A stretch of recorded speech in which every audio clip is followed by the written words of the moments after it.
Hey guys, it's the Real China Sister. I'm back with another video, and tonight I'm going to be telling you guys about my crazy frat story. Now, before I get into any details about anything, make sure you guys like this video and subscribe to my channel. Now, I did a video on what to not do at a frat party. If you didn't see that video, you can click the link in my description box and it'll pop up for you guys. But in this video, I'm actually going to be talking about the story behind what inspired that video. So while I was in college, I've told you guys before, I went to a lot of frat parties and I've had a lot of different experiences at frat parties. But the story I'm about to tell you guys is the absolute worst experience I had at a frat party.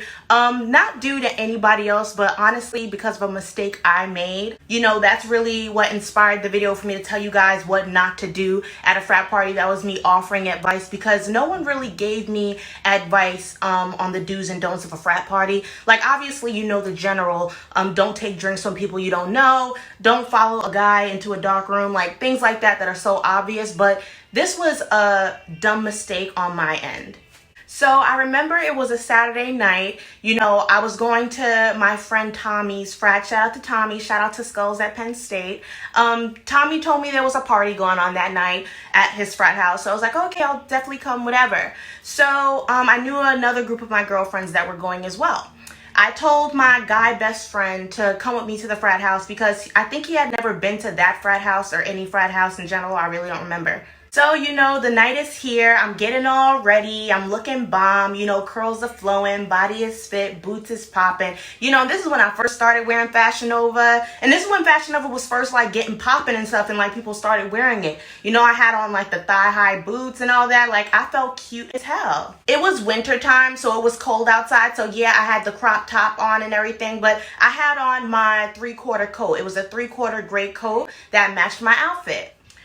So I'm all ready and good to go. I text my guy best friend. I tell him what time I think I'm going to be over there. I get in my car. I drive down to Frat Row. Now, it is very hard to find parking in State College, like that downtown area. And you don't want to park in certain places because you don't want your car to get towed. Luckily, I was able to find a spot with a meter. I always have my quarters on deck because I didn't want no type of ticket or no type of towing situation. So I filled the meter up.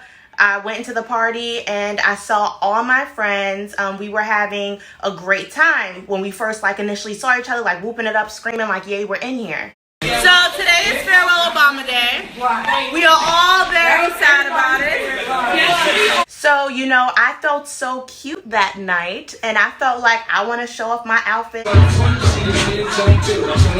And, my frame was looking right. And I was like, where do I put my coat? Where are the coats? So one of my friends tells me, oh, it looks like everyone's just throwing their coats over there on the couches. The couches were in the back room area, it was dark. Nobody was really over there. So I felt like since everyone else is putting their coats there, I could just throw mine there too. Oh my God, when I tell you guys I was having the time of my life that night, I was seeing people I hadn't seen in a while. We were screaming all night. It was such a good night. Even my guy best friend, he had a great time there. He was all over the place with me in that house. Khadijah got me up in the women's bathroom. I can't go by myself. I'm in the women's bathroom. Look, man. We were all having such a good time. So, the night was lit or whatever. But, Khadijah never stays at parties till the very end. So, I decide after a certain time, okay, it's time to go. I go back to get my coat. And my coat isn't there. And I'm thinking, okay, maybe I'm really excited right now. I'm hyped up off of this party.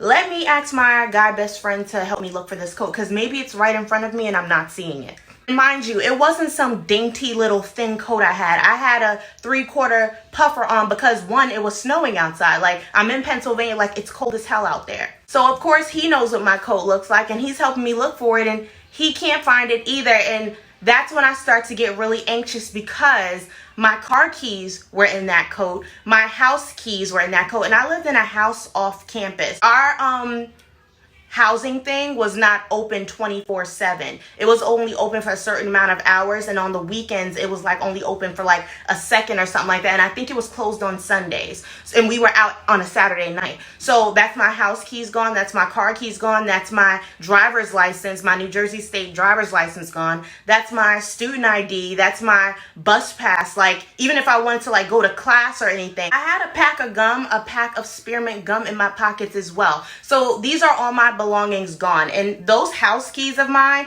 I'm sorry, I keep putting emphasis on the house keys, but those keys cost like over $1,000 if I needed to get new keys. And where the hell am I getting $1,000 from? I don't got a job while I'm in school. That would be me having to tell my parents I lost my house keys, so yeah, you guys need to give me like $1,000 for new keys. And then my car keys, you know, I went to school out of state, so that would have meant my dad would have had to either send me the keys or bring them to me, and like that's a huge inconvenience for my parents. So not only am I running around late at night in crop tops on frat row bugging out and being lit, but I'm also being careless. So my guy friend Tommy comes over with his frat brother, and they're around helping me look for my coat.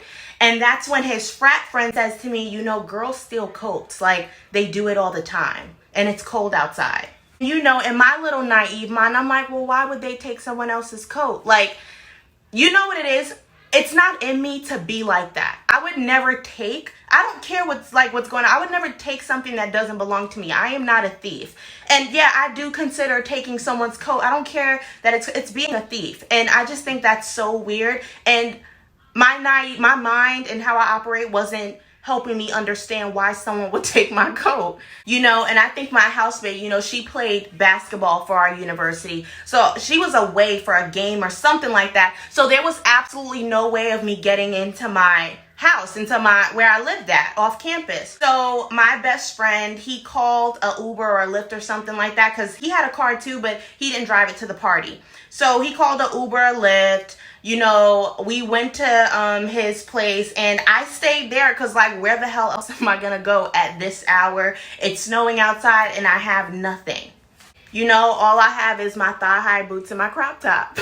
So I was panicking for the rest of that night. Like, that was not a conversation I wanted to have to call and have with my mom. Like, I just felt like I'm always doing something. I'm always in the middle of some crap, and something is always going on with me, and she's just gonna think this is another time Sadisha was running around being careless, and now my parents have to do some kind of magical trick so that Sadisha can be okay.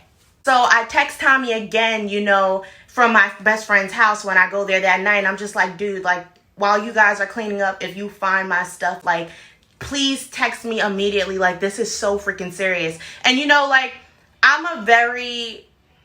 not a nervous person. I'm not, you know, so like crazy like that. But when things like that happen to me, like, I get so nervous and I get so disheveled because, like, I can't stand it. So eventually, you know, I fall asleep. I wake up the next morning and I don't want to wake up because it's like I remember what the hell is going on and I don't have any of my things. My car, mind you, is still downtown. You don't want to leave your car downtown, because I knew my meter had ran out. So I knew, you know, they're really, the cops there in State College, like, they're so quick to freaking tow your car. They're like, to tow your car, not even to give you a ticket. They're so quick to take your car. So in my head, my car is gone.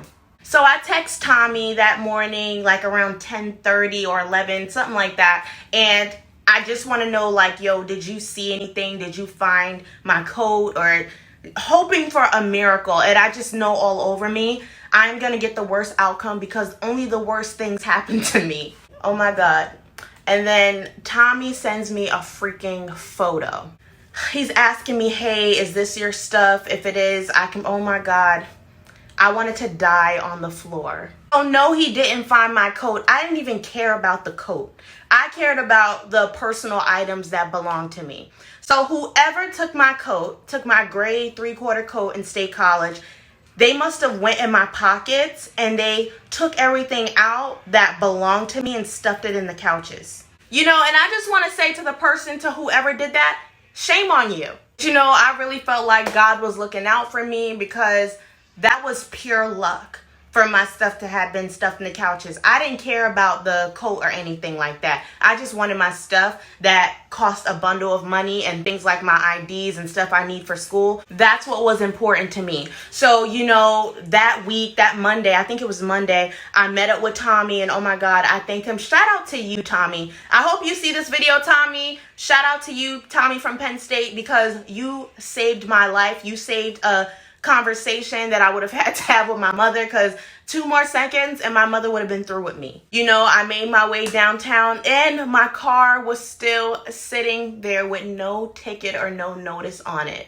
Like, it went from amazing night, worst night of my life, to like pure luck and heaven sent in like less than 72 hours. So that was my crazy frat story. This is why I tell you guys, do not put your stuff down, because people are really thieves. You know, you can't bump into people like me every day that's not going to touch your things and not going to steal your items. There are really rats out here that will steal your things. So this was my first story time about something up at college, my crazy frat night story, frat party story. I'm gonna do more story times, you know, on things that went on in college, but I just felt like this video had to happen because I talked about the what not to do at a frat party, and I wanted you guys to understand how serious I am and how much I advise you not to put your personal belongings down, because I would really hate for you to have the same experience that I had with the leaving my coat and all that, and not being as lucky as I was for someone to had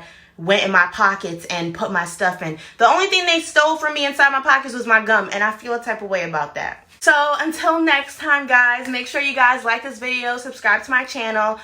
If there's any specific story time you guys would like me to do on something in college, something at work, something in my personal life with relationships, I will definitely do so. Comment below and tell me what you guys think. Share your frat party stories if you would like to. See you guys soon.